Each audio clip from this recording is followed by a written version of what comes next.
Hello again, guys. Over the last month or so, I have been completely inundated with devices from Verizon Wireless. Today I thought I would talk to you about a couple of them because they're pretty much the same device with some very minor differences. The one that I have here in my hand is the Motorola Droid Razr Maxx HD, and the one I sent back about 2 weeks ago was the Motorola Droid Razr HD. Both of these devices were released back in September of 2012, and they share a lot of similarities. They both have a 4.7-inch 1280 by 720 touchscreen. They are Super AMOLED capacitive screens as well. They both have a dual-core 1.5 GHz Qualcomm S4 processor. They've both got 1 GB of RAM, but the Razr HD has 16 gigs of built-in storage, and I believe there's a 32 gig one available. Not 100% on that, but the Razr Maxx HD is 32 gigs of built-in storage. They share the same front-facing 1.3 megapixel camera and rear-facing 8 megapixel camera, the same ports, the same device layout, almost identical device, except, like I said, the Razr Maxx HD comes with more built-in storage.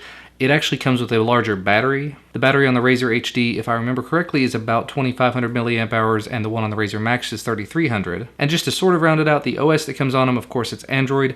When I received the Razr HD, it was running Ice Cream Sandwich 4.0.4, and when I received the Razr Maxx HD, it was running 4.0.4 as well, but it almost immediately updated to 4.1.1. I checked online, and it looks like the Razr HD got the update at the same time as well, so it was really just a bit of odd timing, but it was very fortuitous because I got to see both sides of the equation, the Ice Cream Sandwich and the Jelly Bean builds, two separate devices, but actually I got to see this one device on both, so I got kind of a similar comparison. And now on to my thoughts and opinions of the device. In terms of overall performance, really depends on what you're going to be doing with it, but everything I did on this device just absolutely flew. And I'm going to sort of generalize across both of them because, like I said, they're very, very similar. I'll let you know when there are differences. In terms of web browsing and email and light gaming and things like that, this thing absolutely flew. I didn't do any real hardcore gaming on it or anything. I'm not really a hardcore phone gamer, but I played Minecraft, which is decently intensive 3D, and it actually flew as well. I was able to run around and place blocks quickly, and very easy to do so. In terms of connectivity, it comes with built-in 4G, just like all of the phones I've been testing lately, so if you're in an area that has Verizon 4G available, you will get those really extremely fast Verizon 4G speeds. I'll be really honest, I didn't do a whole lot of calling on it, but the few calls that I did make, really I made more calls with the Razr HD than the Razr Maxx, but they both sounded exactly the same, and they both sounded very nice, very clear. Wasn't anything tinny about the audio. That actually does lead me to an interesting point, something I didn't really care for about the device. The audio, while it was very good audio, it's very, very loud audio. So right now, for example, my little boy is asleep upstairs, and if I were to turn the phone up, it very quickly goes to loud. Like, you can probably hear that. I'm at 2 and 3, and it's extremely loud.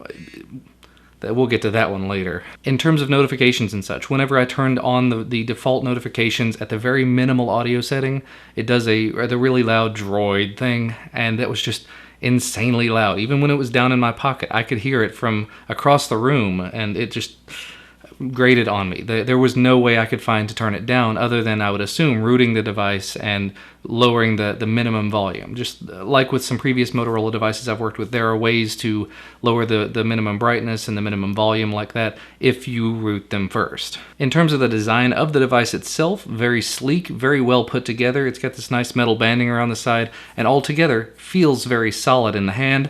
Not a particularly light device, but honestly I kind of prefer that. It lets you know that it's there, it lets you know you haven't dropped it or you're not going to let go of it. And the back, not a slick coating.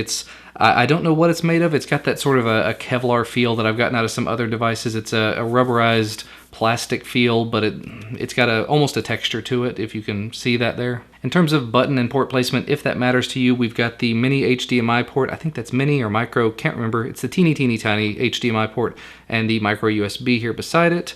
Up on top we have the 3.5mm headphone jack. On the side there's the power button and the volume rocker.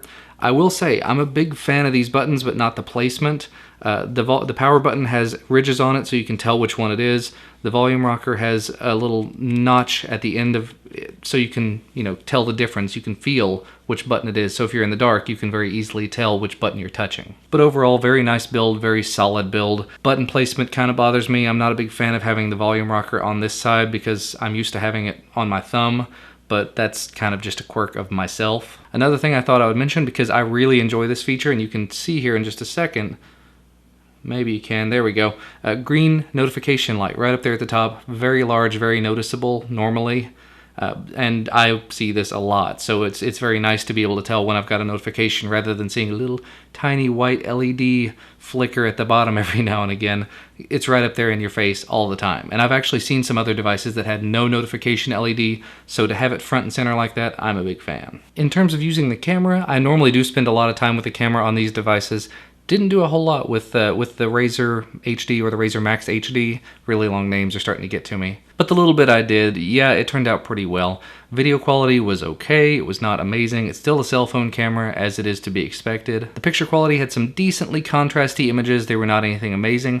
Honestly, the pictures I get out of my Galaxy Nexus I've been extraordinarily impressed with, and I've not found any cell phone cameras that I've used yet that come very close to it. I've seen some that are faster or nicer, but the images, the depth of the images I get out of the Nexus I really enjoy, so most other devices haven't compared for me yet. And probably the last thing I guess I will mention is battery life. As I mentioned, there were 2 different battery lives between the 2 devices. The other one has 2500 milliamp hours. I made it through a full day every day without any issues, and that's taking it into my work where I get absolutely no cell service. I can sit at my desk and have no bars for very long periods of time, and with my Galaxy Nexus it completely eats through the battery. Usually after lunchtime it'll run out, and I was able to go the entire day without charging, come home and use it at the same time all evening for a decent amount. I'm not a huge heavy user or anything, and go to bed and still have like 20 or 30% battery life with the Razr HD.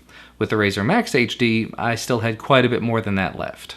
And again, that's really going to depend upon your usage. But with the very limited usage that I've been doing lately, especially because I've got several devices here on my desk at the moment, I've let this sit around and do things here and there with it, checking email, checking work email primarily with it.